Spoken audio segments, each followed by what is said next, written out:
बिस्मिल्लाहिर्रहमानिर्रहीम। फ़हीम महबूब आपसे मुखातब है। आज का जो टॉपिक है इसमें डेबिट और क्रेडिट नोट्स के हवाले से हम डिस्कशन कर रहे हैं कि आईआरएस के अंदर जैसे जो ओल्ड सेल टैक्स रिटर्न का पोर्टल था उसके अंदर जब हम डेबिट या क्रेडिट नोट की एंट्री करते थे तो उसमें एक ऑप्शन अवेलेबल होती थी कि ओरिजिनल इनवाइस नंबर क्या है और विद इन 180 डेज़ जो उसकी एडजस्टमेंट हम ले सकते थे। तो क्या ये ऑप्शन अभी तक आईआरएस में चूँकि अभी तक अवेलेबल नहीं है, तो क्या ये रूल अभी तक वही कंटिन्यू है या इसमें कोई चेंजिंग्स आई हैं या किस तरीके से हम इसको एडजस्ट कर सकते हैं। तो सबसे पहले हम ये देख लें कि डेबिट या क्रेडिट नोट होता क्या है। तो क्रेडिट नोट पहले हम देखते हैं। क्रेडिट नोट, तो क्रेडिट नोट बेसिकली ये होता है कि जब आपने किसी मिस्टर ए को सेल की, फॉर एग्जांपल 1 लाख रुपए की, और किसी भी वजह से, वो वजह कौन सी हैं, ये 4 वजह हो सकती हैं। नंबर 1 ये है कि कैंसिलेशन ऑफ सप्लाई, किसी वजह से 1 लाख में से आपने कहा जी 50,000 रुपया रिटर्न है, तो वो ये वजह हो सकती है कि सप्लाई की कैंसिलेशन हो सकती है, कि हो सकता है वो कहे जी मैं नहीं लूँगा, मैंने कम ऑर्डर दिया था, आपने ज़्यादा भेज दिया है। या और किसी वजह से वो कहता है जी मेरी चीज़ें सेल नहीं हो रही, तो मैं कुछ चीज़ें रिटर्न करना चाहता हूँ। या change in nature of supply, के आपने 1 लाख की जो प्रोडक्ट ए भेजनी थी आपने गलती से मिक्स भेज दी है, ए भी भेज दी है, बी भी भेज दी है, या इसके अलावा कोई भी रीज़न हो सकती है। मतलब जो बिज़नेस ऑपरेशंस हैं, बिज़नेस नॉर्म्स हैं, उसके अंदर जब कोई सेल होती है तो उसकी रिटर्न भी आ सकती है। तो फॉर एग्जांपल 50,000 की रिटर्न आपको रिसीव होगी, तो नेट सेल आपकी बनती है 50,000 की। अब हुआ क्या कि जब ये सेल हुई तो उस टाइम आपने एंट्री क्या की होनी है। फॉर एग्जांपल ये क्रेडिट पर सेल थी, तो आपने रिसीवेबल जो है उसको डेबिट कर दिया और रेवेन्यू को क्रेडिट कर दिया, यानी कि जो सेल्स आपकी है उसको क्रेडिट कर दिया। और उसके हम ये ज्यूम करते हैं कि इसके अंदर सेल टैक्स शामिल नहीं है। ये एग्जांपल है, हम ये कहते हैं जी सेल टैक्स इसमें शामिल नहीं है, ये 1 लाख की पूरी अमाउंट। अगर ऑब्वियसली सेल टैक्स होगा तो यहाँ पे भी 17,000 जमा हो जाएगा और यहाँ पे भी 17,000 ऐड हो जाएगा। अच्छा, अब हुआ ये कि जी आपने किसी वजह से रिटर्न कर दी, ये 4 जो रीज़न मैंने बताई हैं। तो अब जो क्रेडिट नोट है इसको हम बोलते हैं जब सेल या ओरिजिनल सेल हुई और उसके बाद रिटर्न हो गई, तो उसको हम बोलते हैं, जब हम एडजस्टमेंट करेंगे, जो सेलर है बेसिकली वो एक डॉक्यूमेंट इशू करेगा जिसको हम बोलते हैं क्रेडिट नोट। अब क्रेडिट नोट क्या होता है? क्रेडिट नोट ये होता है कि जो आपकी सप्लाई है, जो आपने सेल की हुई है, उसके अंदर रिटर्न है। अब इसको हम क्रेडिट नोट क्यों कहते हैं कि जब सेल होती है तो रिसीवेबल डेबिट है, और जब रिसीवेबल कम होगा तो वो 2 ही सूरतों में कम हो सकता है। नंबर 1 कि जब आपको पेमेंट रिसीव होती है तो आप बैंक को डेबिट करते हैं और रिसीवेबल को क्रेडिट करते हैं। और नंबर 2, जब जो सेल हुई हुई है उसकी रिटर्न हो जाए तो उसको हम क्या बोलेंगे? Credit note. यानी कि रिसीवेबल डेबिट है तो जब ये क्रेडिट होगा तो उसको हम बोलेंगे क्रेडिट नोट। इसी तरीके से जब परचेज रिटर्न, यानी कि जो जिसने आपसे चीज़ें परचेज की हैं उसके लिए क्या हो जाएगा? डेबिट नोट, क्योंकि उसके लिए आप वेंडर है। तो वेंडर जब कम होता है तो वो डेबिट होता है। ठीक है, इस तरीके से इस लॉजिक के साथ आप इसको याद रखना है। अब क्वेश्चन ये है कि जी कितने पीरियड तक हम इसकी एडजस्टमेंट ले सकते हैं। ये वो पहले ये था कि जी विद इन 180 डेज़, यानी कि 6 माह के अंदर अंदर हम उसकी जो जो क्रेडिट नोट है आप इशू कर सकते हैं। लेकिन अगर इससे बियॉन्ड जाते हैं इस टाइम फ्रेम से तो हमें कमिश्नर से अप्रूवल की ज़रूरत होती थी। इससे पहले हमने एक लेक्चर देखा था जिसमें मैंने आपको बताया था कि विद इन हम टेक्निकली 1 साल का टाइम हमें मिलता है, यानी कि 6 मंथ का टाइम नहीं होता। तो इसकी एग्जांपल क्या है? फॉर एग्जांपल इसी लॉजिक के ऊपर हम ये जो लेक्चर है इसको डिस्कस कर रहे हैं कि फॉर एग्जांपल आप जो एक किसी को भी आपने जो सेल की है, लेट से वो 2022 जनवरी में आपने सेल की, और 6 मंथ हो रहे हैं, 36 और यानी कि जून पे जाके ये विद 180 डेज़ भर रहे हैं। हम एज्यूम करते हैं इससे पहले होंगे, लेकिन 31 के भी 2-3 महीने हैं, लेकिन हम ये कहते हैं कि जी जून में जाके ये 6 महीने बन गए। अब जब जो पुराना पोर्टल था उसमें हम क्या करते थे कि वो हमें ये कहता था कि जी ठीक है आप क्रेडिट नोट की एंट्री कर लें, आप ये बताएं कि 3 चीज़ें आप पहले कंफर्म करें। सबसे पहले पूछता था एनटीएन या सीएनएसी नंबर क्या था। उसके बाद वो ये कहता है कि आप ये बताएं कि इसकी ओरिजिनल इनवाइस क्या थी, यानी कि किस इनवाइस के अगेंस्ट ये क्रेडिट नोट इशू हो रहा है। और तीसरे नंबर जो कहता है जी अमाउंट क्या है, जो ओरिजिनल इनवाइस की अमाउंट थी वो क्या है। अब उसमें आप देखें तो अगर फॉर एग्जांपल अच्छा, इसमें चौथी चीज़ एक वो ये होती थी कि डेट क्या है, यानी कि किस डेट को इशू हो रहा है, उस डेट से वो काउंट फॉर करेगा ओरिजिनल को। और अगर तो 180 डेज़ में हो तो वो सिस्टम उसमें डाटा शो करता था, अदरवाइज डाटा ही शो नहीं करता था। ये सिस्टम का लॉजिक था।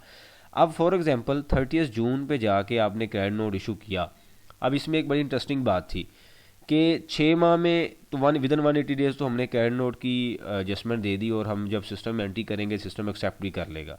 फॉर एग्जांपल हम ये कहते हैं कि हम जाते हैं जनाब, लेट से हम चले जाते हैं 31 जुलाई पे, यानी कि ये 7/20/22 पे। हम ये कहते हैं यार ये तो गलती हो गई है, ये जो चीज़ें पुरानी थी, यानी कि यहाँ पे आपको याद आया जाके इस स्टेज पे जाके कि ये चीज़ें एक्चुअल में 50,000 की थी 1 लाख की हो गई हैं। तो अब हम देखेंगे ये तो जो 6 माह से मतलब जो डॉक्यूमेंट है 6 माह से पुराना है और ये तो एडजस्टमेंट नहीं हो सकती। तो हमने वहाँ पे सीखा था कि हम इस डेट पे जो क्रेडिट नोट इशू करेंगे वो किस डेट का कर देंगे, जून का, यानी कि विदिन 180 डेज़ का। अब विदिन 180 डेज़ यानी कि फॉर एग्जांपल इस डेट पे जाके हमने जब क्रेडिट नोट इशू किया तो हम ये कहते हैं कि जी ये जून का है और उस जून पे यानी कि इस पीरियड पे, ये जून के महीने में हम ये कहते हैं जी हमने एंट्री नहीं की। अब होगा क्या कि विदिन 180 डेज़ जो है वो इनवाइस और क्रेडिट नोट है, और क्रेडिट नोट के बाद फिर हमें 6 महीने मिलते थे कि हम रिटर्न के अंदर एडजस्टमेंट कर सकें। यानी कि 31 जुलाई को जब हमने एंट्री की तो हमने कहा जी क्रेडिट नोट की डेट क्या है, 30/6/2022। अब यहाँ से हमें दोबारा यानी कि फिर हमें 180 डेज़ मिल गए, यानी कि प्लस हो गए कि हम जाके तकरीबन दिसंबर में जाके भी इसकी एंट्री कर सकते थे। जब हम एंट्री लिखेंगे तो हम ये कहेंगे कि डेट है क्रेडिट नोट की 30/6, तो वो जो कैलकुलेट करेगा वो करेगा 30/6 से किस इनवाइस पे आएगा, ओरिजिनल पे। और उसके बाद हमें वो दोबारा, क्योंकि इस क्रेडिट नोट को पहले डॉक्यूमेंट में हमने 180 डेज कैलकुलेट किए ओरिजिनल से, अब फिर हमें 6 माह मिल गए कि भाई ये जो डॉक्यूमेंट है ना इसको भी आप 6 महीने के अंदर इसकी एंट्री ले सकते हैं। क्यों कि आपको पता है कि सेल जिस माह की सेल है उसी माह में डिक्लेयर करना है, लेकिन जो परचेजर है यानी कि जो बाय कर रहा है उसके पास 6 माह का टाइम होता है कि विद इन 180 डेज वो सिस्टम से डाटा ले सकता है। तो इसका मतलब क्या हुआ, क्रेडिट नोट की भी सेम कंडीशन है, ये सेल और परचेज से रिलेटेड है। तो इसलिए जब आप इशू करें उसके बाद आपके पास भी 6 महीने अवेलेबल है कि आप किसी एक महीने भी उसकी एंट्री कर सकते हैं। तो टेक्निकली हमें 1 साल मिल गया। ठीक है, ये तो सारा पुराना क्योंकि रिकैप था जिसको हमने देखा, इसके ऊपर हम लेक्चर भी देख चुके हैं और मैंने बड़ी लॉजिक के साथ हमने डिस्कस भी की थी चीज़ें कि किस तरीके से, और प्रैक्टिकली भी देखा था। अभी जो पॉइंट अब हम डिस्कस कर रहे हैं आईआरएस का। अच्छा जी, आईआरएस में अब क्या है, मेन जो चीज़ें हैं यहाँ इसको हम ख़त्म कर लेते हैं। आईआरएस के अंदर क्या हो रहा है कि जी आईआरएस के अंदर एक तो वो अभी हम प्रैक्टिकल भी देखते हैं, वो कोई भी चीज़ नहीं पूछता ना, वो आपको कहता है जी ओरिजिनल इनवाइस क्या है, वो सिर्फ आपसे एक ही चीज़ पूछता है, डेट। अब जब आपसे डेट पूछता है जी क्रेडिट नोट की डेट क्या है, वो आपसे ओरिजिनल इनवाइस के मतलब नहीं पूछता। ठीक है, तो अब वो आप चाहे 2 साल पुरानी इनवाइस भी हो, उसकी रिटर्न आ गई है तो आप क्या करते हैं, एडजस्ट कर सकते हैं। अब इसमें दो चीज़ें हैं किस वजह से ये हुआ है, हो सकता है इन फ्यूचर ये रूल अपडेट हो जाए, लेकिन अभी तक ये अपडेट नहीं है, तो इस वजह से हम इसको डिस्कस करना बड़ा ज़रूरी है। अब होता क्या था कि इससे पहले सिस्टम मैच्योर नहीं था। आपको पता है कि स्ट्राइप सिस्टम जो है वो 2016 में स्ट्राइप सिस्टम आ गया कि जो सेलर और बायर के लिए लाइव विंडो है, मतलब जो चीज़ें सेलर आपके नाम पे रिपोर्ट करेगा वही चीज़ें जो बायर है उसकी विंडो में नज़र आएंगी, इन केस के दोनों पार्टीज़ क्या हैं, रजिस्टर्ड है। अब ये जब चीज़ आई, उससे पहले क्या होता था, अगर हम ये रूल आया 2016 में, इससे पहले क्या होता था 2016 से पीछे, यानी कि अगर हम 2013 की बात करें या 13 या इससे पहले भी अगर बात करें, तो ये सिस्टम नहीं था, तो बहुत सारी फेक इनवाइसेस इशू हो रही थी, यानी कि डेबिट या क्रेडिट नोट फेक इशू हो रहे थे, इनवाइसेस फेक इशू हो रही थी। उस चीज़ को कंट्रोल करने के लिए गवर्नमेंट ने 2016 में live system, one window system open कर दिया कि जो सेलर आपके नाम पे इनवाइस रिपोर्ट करेगा वही बाय सेलेक्ट कर सकता है। उसके बाद जनाब ये चीज़ अगर लाइव हो गई है तो फिर इसका मतलब 180 डेज़ वाला तो कॉन्सेप्ट ख़त्म होना चाहिए, लेकिन अभी तक वो कंटिन्यू रहा। लेकिन जब दिसंबर 21 में इन्होंने कहा कि जी आप अपनी रिटर्न फाइल करें, आईआरएस का जो न्यू फॉर्म है नेशनल सेल टैक्स रिटर्न वाला, तो वहाँ पे अभी हम चलते हैं वहाँ पे भी, तो वहाँ पे आके जनाब इन्होंने सारा सिस्टम वो ख़त्म कर दिया। इसका मतलब लॉजिकली उन्होंने कहा जी अगर सारी चीज़ें लाइव हैं तो चाहे कोई रिटर्न विद इन 180 डेज़ करे या 1 साल के बियॉन्ड जाके करे, तो वो अगर उसकी जेन्युइन चीज़ है तो रिटर्न कर सकता है। दूसरी क्या चीज़ें थी कि अभी पाकिस्तान में बहुत सारी ऐसी इंडस्ट्री है जो अपनी प्रोडक्ट की 1 साल से ज़्यादा वारंटी देते हैं कि जी 1 साल में आपकी चीज़ ख़राब हो गई है, कोई एसी आप लेते हैं, टीवी लेते हैं, कोई रेफ्रिजरेटर लेते हैं, मोबाइल लेते हैं, कुछ भी ऐसी चीज़ें अगर वो ख़राब होती है तो सर्टन कंडीशन पे आप उसको वो रिटर्न भी करते हैं और उसके बाद उसकी रिप्लेसमेंट भी देते हैं। तो अगर वो वारंटी 1 साल की है या 2 साल की है या 3 साल की है तो सिस्टम हमें अलाउ करता है विद इन 180 डेज़ का। तो अगर कस्टमर की रिटर्न आ गई तो भाई जो सेलर है उसके लिए तो 17% लॉस हो गया। तो ये काफ़ी लोगों ने एप्लीकेशन भेजी, काफ़ी चीज़ें गई, तो आईआरएस ने जाके क्या किया, ये चीज़ें वैसे ही ख़त्म कर दी। अब ये है कि 1 साल का हमारे पास टाइम भी 1 साल भी नहीं है, 180 डेज भी नहीं है, अब किसी भी टाइम आप उसको एडजस्ट कर सकते हैं, लेकिन रूल अभी तक अपडेट नहीं हुआ। अब आपके जहन में क्वेश्चन ये आ सकता है कि जी जब एक्चुअल में ऑडिट होगा तो हम क्या करेंगे। देखिए उस सिचुएशन में भी आप यही बताएंगे, और ये चीज़ मैं हैंडल कर चुका हूँ, ये प्रैक्टिकली आपको बता रहा हूँ कि हमारी प्रोडक्ट्स में वारंटी अवेलेबल है। 2 साल के बाद प्रोडक्ट आती है तो मैं कैसे एडजस्ट करूं, क्या मैं सेल टैक्स डबल पे करूं। मैंने तो जब ओरिजिनली सेल की आज से 2 साल पहले, तो जो गवर्नमेंट की रिक्वायरमेंट थी मैंने फॉलो की। अब जब मुझे चीज़ रिटर्न आ गई है तो मुझे जो 17% वो मिलना भी चाहिए, ताकि उस प्रोडक्ट को मैं सही करके जब दोबारा सेल करूं, या मैं इवन डिसमेंटल करता हूं उसको स्क्रैप में सेल करता हूं, तो मुझे जो 17% मैंने दिया हुआ है वो तो मुझे इनपुट मिलना चाहिए वापस। तो इस वजह से काफ़ी चीज़ें उनके पास पहुंची, लेकिन सिस्टम में उन्होंने इसकी अपडेशन जो है वो 180 डेज़ वाली ख़त्म कर दी। अब हम वायरस के ऊपर आते हैं, वहाँ पे हम आके देखते हैं कि किस तरीके से एंट्री हो रही है और किस तरीके से ये वर्क कर रहा है। ले जी, मैंने आपके सामने ये एक आयरस ओपन किया, उसके बाद डेक्लेरेशन में जाने के बाद हमने जो सेल टैक्स रिटर्न का फॉर्म है वो सिलेक्ट किया। जो नेम है मेरे पास चूँकि मास्टर लॉगिन है तो मैंने रेलिवेंट किसी एक कंपनी का नाम सेलेक्ट किया। उसके बाद टैक्स ईयर मैं देता हूँ, और मैं सितंबर की लेट से रिटर्न को मैं क्लिक करता हूँ, तो ये चलो ट्रांजैक्शन ऑलरेडी ओपन है। ओपन करने के बाद हमने कोई भी एक इनवाइस ऐड करनी है, तो इनवाइस मैनेजमेंट के टैब में हम चले गए और यहाँ पे जाके हमने ऐड इनवाइस पे क्लिक किया। और देखें हम अभी क्या करने लगे हैं, हम क्रेडिट नोट की एंट्री करने लगे हैं। तो मैंने अपनी रेलिवेंट कंपनी सेलेक्ट की, उसके बाद मैं सेल पे क्लिक करूँगा, परचेज़ पे नहीं करूँगा, क्योंकि जो सेल करता है वो ही क्रेडिट नोट लेगा। तो ये हमने पहले भी चीज़ें सीखी हुई हैं कि इसका लॉजिक क्या है, वो भी हमने डिस्कस कर चुके हैं। अच्छा, बाय टाइप में अब 3-4 चीज़ें हैं, इसके ऊपर सेपरेट लेक्चर हम देखेंगे। डिस्ट्रीब्यूटर भी आ रहा है, रजिस्टर्ड भी है, अनरजिस्टर्ड भी है, और रिटेल कंज्यूमर भी है। एक लेक्चर मेरा प्लान है कि इसके ऊपर हम इस वीक में डिस्कस करें कि ये 4 टैब जो क्यों एंटर किए गए, इसके पीछे लॉजिक क्या है। उसके बाद हम यहाँ पे लिखते हैं कि जी CNSE नंबर है, फॉर एग्जांपल मैं अपना नंबर ही लिखता हूँ। उसने अनरजिस्टर्ड को सिलेक्ट किया।